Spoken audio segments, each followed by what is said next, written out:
Dhalai BNP স্কুলে চলছে শতবর্ষ উদযাপন অনুষ্ঠান। সেই শতবর্ষ উদযাপনে গত 3 দিন থেকে শুরু হয়ে আজ সমাপ্তির দিন। এখানে একটি বিষয় ছাত্রছাত্রীরা উপস্থাপন করেছে, যেখানে এক্সিবিশন, সায়েন্স এবং আর্টস এক্সিবিশন, এইচএস প্রথম বর্ষ এবং অন্যান্য ক্লাসের ছাত্রছাত্রীরা মিলে একটি প্রদর্শনী এখানে আয়োজন করে, যেখানে দেখানো হয় আমাদের সেই স্পেসে পাঠানো যেটা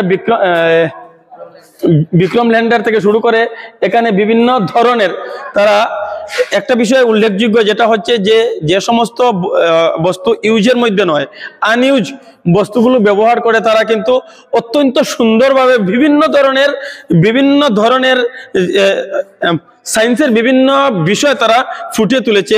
সে সমস্ত আমরা আপনাদের সম্মুখে তুলে ধরছি। সুরঞ্জিত রয়, আমরা সুরঞ্জিত রয়ের মাধ্যমে আপনাদেরকে সবিস্তার দেখানোর চেষ্টা করছি। এটা হলো ডিজিটাল ইন্ডিয়া মডেল। মানে এই মডেলের মধ্যে আমাদের যে বর্তমানে যে শহরটা, এই শহরের মধ্যে high facility school, high facility hospital, bank, court, তারপর মাল্টিনেশনাল কোম্পানির offices, police station, industry, airport, communication tower, silicon valley, underground metro, একটা ইরিগেশন ক্যানেল, এইসব দিয়ে একটা স্মার্ট সিটি ডিজাইন করেছে। এটা কমপ্লিটলি ফ্রম ওয়েস্ট প্রোডাক্ট দিয়ে এই ইয়েটা বানিয়েছে।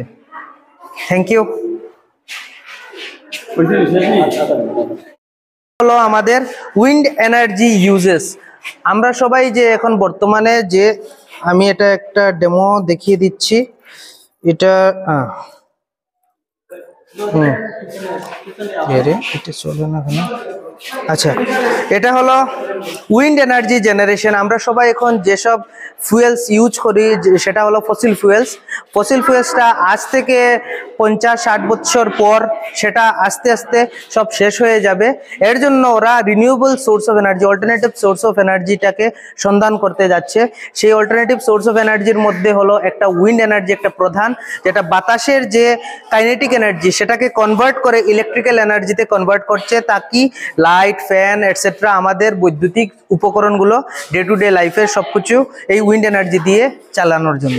এটা একটা ডেমো মডেল। এটার মধ্যে একটা অ্যালার্মও আছে, এটা লাইট সেন্সর। এটা হলো আমাদের রিফ্লেক্স আর্ক হলো আমাদের হঠাৎ যে আমরা যে প্রতিক্রিয়াটা করি সেটাকেই আমরা রিফ্লেক্স আর্ক বলি। যেমন মশা একটা কামড় দিল, তারপর হঠাৎ সুই বা কোনো গরম জিনিস আমরা হাতে যখন টাচ করি তখন হঠাৎ আমরা হাত সরিয়ে নিই, সেই জিনিসটাকে আমরা রিফ্লেক্স আর্ক বলি। এটা দুটা নার্ভের দ্বারা হয়, যেমন মোটর নার্ভস এবং সেন্সরি নার্ভস। সেন্সরি নার্ভে সেন্সেশন করে ব্রেনকে সিগন্যাল পাঠানো হয়, আর তারপর মোটর নার্ভসে শরীরের বিভিন্ন অঙ্গে এসে এটাকে ভলান্টারি অ্যাকশনটাকে অব্যাহত করে। নেক্সট, এটা একটা কেমিক্যাল কম্পাউন্ড যেটা আমাদের সবের ঘরে ঘরে আছে, ফিটকিরি যেটাকে বলি, বা পটাশ অ্যালাম, যেটা আমরা জলকে পরিষ্কার করার জন্য বিভিন্ন ধরনের অ্যান্টিসেপটিক মেডিকেল ইন্ডাস্ট্রিতেও এটা আজকালকে ইউজ হয়, যেটা হলো পটাশ অ্যালাম। এই পটাশ অ্যালামের একটা কেমিক্যাল স্ট্রাকচার যেটার ফর্মুলা হলো K2SO4.Al2SO4 thrice.24H2O। 24H2O হলো তার ওয়াটার অফ ক্রিস্টালাইজেশন, এটা হলো তার কেমিক্যাল ফর্মুলা। এটা হলো আমাদের অ্যাসিড রেইনের একটা ইফেক্ট গুলো বাচ্চারা দেখাতে চেয়েছে। অ্যাসিড রেইন কিভাবে হয় আমরা সবাই জানি, যে গাড়ি ঘোড়ার যানবাহন থেকে যে হার্মফুল পয়জনাস গ্যাস বের হয়, তারপর ইন্ডাস্ট্রি থেকে যে ধোঁয়া বার হয়, সালফার ডাইঅক্সাইড, নাইট্রোজেন ডাইঅক্সাইড, সেই সব গ্যাসগুলো বায়ুমণ্ডলের জলের সাথে মিক্স হয়ে তারপর sulphuric acid as well as nitric acid হয়ে বৃষ্টির সাথে ওটা পড়ে, যেটা লাস্ট আমার যা মনে হয় বোম্বেতে 1974 অ্যাসিড রেইন হয়েছিল লাস্ট। হ্যাঁ, এটা বৃষ্টি দেখানো হয়েছে, এটা ক্লাউড, এটা বৃষ্টি।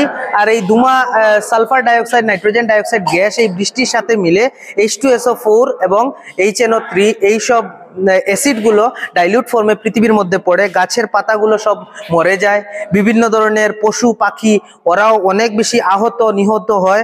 তারপর মানুষের মধ্যেও এই বিভিন্ন ধরনের রোগ যেমন স্কিন ক্যান্সার এইসব দেখা দেয়। তো এটা রেমেডি কি? আমরা শুধু প্রবলেম বললে তো হবে না, আমাদের তো রেমেডিও দরকার। তো রেমেডিটা হলো, সর্বপ্রথম রেমেডি হলো গাছ লাগাও, অনেক বেশি গাছ লাগাও। যত বেশি গাছ লাগাবে পরিবেশের জন্য অত বেশি ভালো হবে। তারপর যে ইন্ডাস্ট্রির মধ্যে যে ধোঁয়া সেটা বার হয়, সেটাকে ফিল্টার করে যদি ছাড়া হয় তাহলেও আমরা অ্যাসিড রেইন থেকে রক্ষা পেতে পারবো। গাড়ি, যেমন আমরা শর্ট ডিস্টেন্সের জন্য আমরা সাইকেল ইউজ করতে পারি। যেমন 3 জন লোক সেম ডাইরেকশনে যাচ্ছে, যদি 3টা গাড়ি না করে একটা গাড়িতে যদি যায়, যেটাকে কারপুলিং বলে, তাহলে আমরা পরিবেশকে রক্ষা করতে পারবো। নেক্সট, এটা হলো DNA, deoxy ribonucleic acid. Covid মধ্যে এসেছে, আমরা সবাই আরএনএ ভ্যাকসিন তো শুনেছি, আর ডিএনএ তো আমরা সবাই জানি। তো ডিএনএ হলো একটা প্রোটিন এবং অ্যামাইনো অ্যাসিডের একটা মিশ্রণ, এটিজিসিএ, যেটা সিকোয়েন্সে থাকে। এটা হলো জেনেটিক্যাল ইনফরমেশন, প্রত্যেক মানুষের মধ্যে যে ইনফরমেশনগুলো স্টোর থাকে এবং বাবা মা থেকে ছেলে মেয়েদের বা এক প্রজন্ম থেকে অন্য প্রজন্মে যে সব ইনফরমেশনগুলো পাস অন হয়, সেটা এই ডিএনএর মাধ্যমে হয়। এটা তো হলো সয়েল পলিউশন, ল্যান্ড পলিউশন। যেরকম আগে আমরা অ্যাসিড রেইন দেখেছি, সেটা ধোঁয়ার কারণে অ্যাসিড রেইন হয়। আর এটার যে ওয়েস্ট আছে, এই ওয়েস্টটা যখন মাটির মধ্যে মিশে যায়, তখন মাটির উর্বরতা অনেক কমে যায়। যেমন এর জন্য আমরা যে ইন্ডাস্ট্রিয়াল ওয়েস্টগুলো আছে, এইগুলোকে যদি আমরা ট্রিট করে যদি আমরা এটাকে ইউজ করি, ইরিগেশন এবং এইসব অন্যান্য জিনিসে আমরা ব্যবহার করতে পারবো। যেসব ওয়েস্ট আমরা রিসাইকেল করতে পারবো, সেটাকে রিসাইকেল করা জরুরি। আর যেটাকে রিসাইকেল করতে পারবো না, সেটাকে আমরা ডাম্প ইয়ার্ডে ডাম্প করে দেবো। নেক্সট, এটা হলো আমাদের সৌরজগৎ। সৌরজগৎ তো আমরা সবাই জানি যে 8টা গ্রহে সেটাকে সৌরজগৎ বানায়। আমরা তো সবাই জানি যে 8টা গ্রহ মিলে সৌরজগৎ, কিন্তু তা নয়। সৌরজগতে সূর্য এবং তার চারিপাশে যেমন Mercury, Venus, Earth, Mars, Jupiter, Saturn, Uranus, Neptune and Pluto, Neptune পর্যন্ত আমরা জানি। তারপরেও আরো বিভিন্ন ধরনের ডুয়ার্ফ প্ল্যানেটস আছে। তো ডুয়ার্ফ প্ল্যানেটস বলতে আমরা কি বুঝি? প্ল্যানেট তো গ্রহ, আর ডুয়ার্ফ প্ল্যানেট মানে যেটাকে আমরা গ্রহ বলে গণ্য করি না। প্লুটো, যেটা আগে আমরা ছোট ক্লাসে যখন পড়েছিলাম, প্লুটো একটা গ্রহ ছিল, কিন্তু এখন সেটা গ্রহ নয়। কেন নয়? কারণ একটা ল আছে, যেটার 3টা ক্রাইটেরিয়া আছে। প্রথম ক্রাইটেরিয়া হলো এটা গোল হতে হবে, দ্বিতীয় ক্রাইটেরিয়া হলো সেটা সূর্যের চারিদিকে ঘুরতে হবে, আর তৃতীয় যেটা সবচেয়ে মেইন যেটা ক্রাইটেরিয়া, যেটা প্লুটো ফুলফিল করে না, সেটা হলো তার নিয়ার বাই এরিয়াতে আমরা কোনো আর এর থেকে বড় আর কোনো হেভেনলি বডি না থাকে। সেটা প্লুটো ফুলফিল করতে পারে না, তাই প্লুটোকে একটা ডুয়ার্ফ প্ল্যানেট হিসাবে আমরা ধরি। এটা হলো আমাদের রাম জন্মভূমি, অযোধ্যাতে যে রাম মন্দির, যেটা প্রাণ প্রতিষ্ঠা হয়েছে ইতিমধ্যে, সেটার একটা প্রতিরূপ বাচ্চারা বানানোর চেষ্টা করেছে। জানি না এটা ওদের বাচ্চারা করেছে, তাই একটু ভুল ত্রুটি হতে পারে, কিন্তু ওরা অজস্র পরিশ্রম করে এই প্রতিমূর্তিটা বানানোর চেষ্টা করেছে 3-4 দিনের মধ্যে। এটা থার্মোকল দিয়ে বানানো হয়েছে।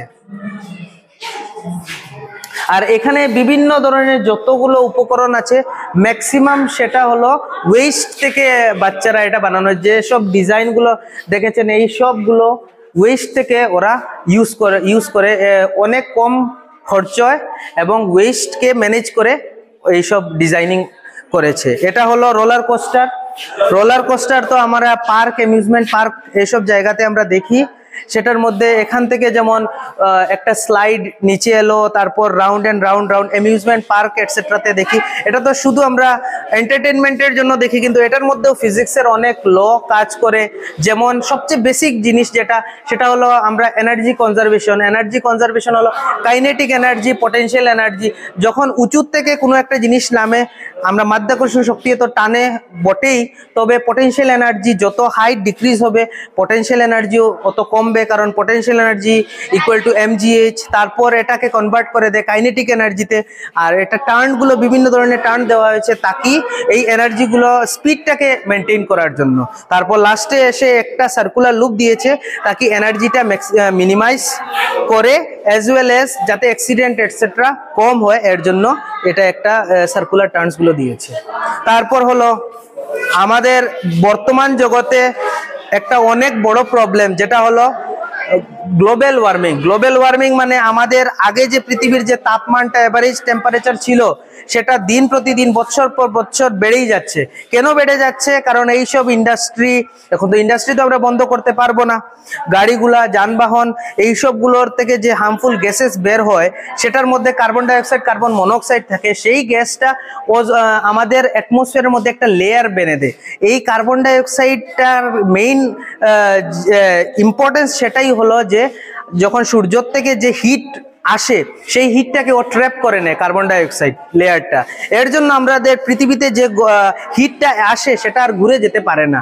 এর জন্য আমাদের পৃথিবীর যে টেম্পারেচারটা দিন প্রতিদিন বেড়েই যাচ্ছে। এর কারণে আমরা প্রতিরূপ হিসাবে, আমরা প্রতিফল হিসাবে দেখতে পাচ্ছি এই যে গ্লেশিয়ার গুলো আছে, যেটা আমাদের উত্তর মেরু এবং দক্ষিণ মেরুতে আছে, সেই গ্লেশিয়ার গুলো মেল্ট হয়ে যাবে। আর মেল্ট হয়ে যাওয়ার সত্ত্বে সত্ত্বে যেসব নিচু জায়গা আছে, লো লাইং এরিয়াস আছে, সেই সব জিনিস জলের নিচে চলে আসবে। এর জন্য এটাকে আমরা সংরক্ষণ করার জন্য আমাদের সবচেয়ে বেশি দরকার আমাদের পরিবেশকে লক্ষ্য করার জন্য, তাকে আমরা পরিবেশ, যেটাকে আমরা মা বলে সম্বোধন করি, সেটাকে আমরা বাঁচানোর প্রচেষ্টা করব। আর বিভিন্ন ধরনের গাছপালা হোক, যতটুক যার সাধ্য যতটুক থাকে ততটুক গাছপালা আমরা লাগাই, যাতে আমরা প্রকৃতিটাকে আরো সুন্দর এবং থাকার যোগ্য বানিয়ে রাখি।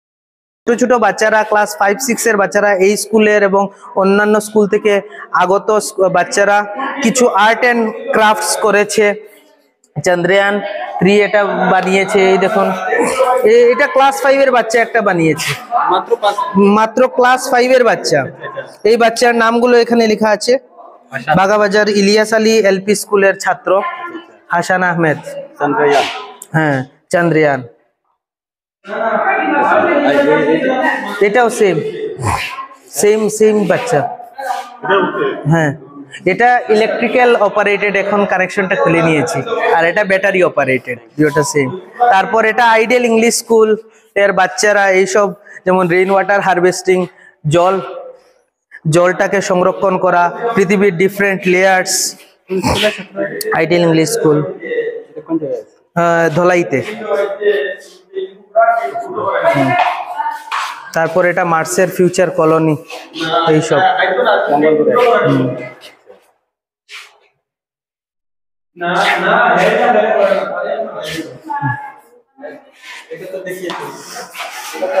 হ্যাঁ, এটা আগেও দেখিয়েছি, উইন্ডমিল এটা।